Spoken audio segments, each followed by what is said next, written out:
kung saan sulok man kayo ng good morning, magandang araw, ang ganda ng sikat ng araw. Okay. Ang itatopic natin ngayon is about sa mayroong nag-share ng video na kumalat kahapon regarding sa yung mayroong tumalon dahil sa depression. Okay. Ang maipapayo ko lang sa ating lalo sa mga kababayan natin na sa ibang bansa, kahit saan man kayo, mga OFW, kung nagkaroon kayo ng problema, hinanakit sa pamilya nyo, or nagkaroon kayo ng mga issue sa trabaho nyo, sa amo nyo, ang maipapayo ko lang is manalig kayo sa Panginoon. Kumapit tayo kay Lord. Hindi niya tayo pababayaan.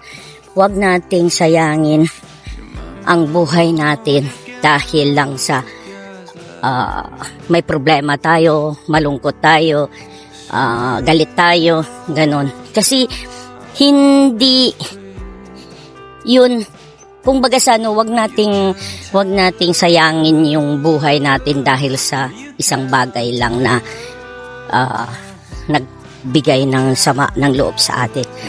Kasi naranasan ko rin yan dati, matagal ng panahon. So mabuti na lang at hindi ako natuluyan.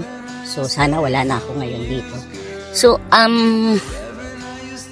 yun lang ang ang masasabi ko lang, kasi ang hirap.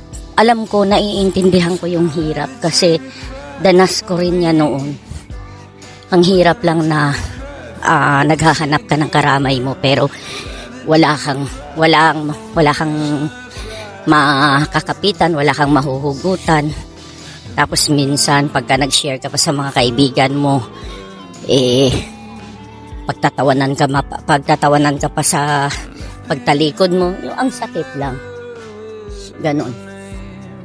Masakit lang na isipin, guys. So sana sa mga kababayan natin na wag naman ninyo pagtatawanan yung mga kababayan natin sakali man na yung sakali manghingi sila ng tulong, wag natin silang pagtatawanan.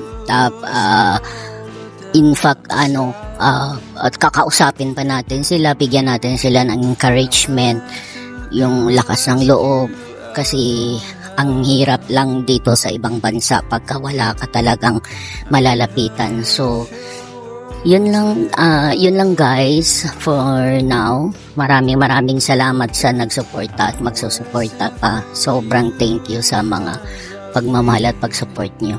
Maraming salamat. God bless. Bye.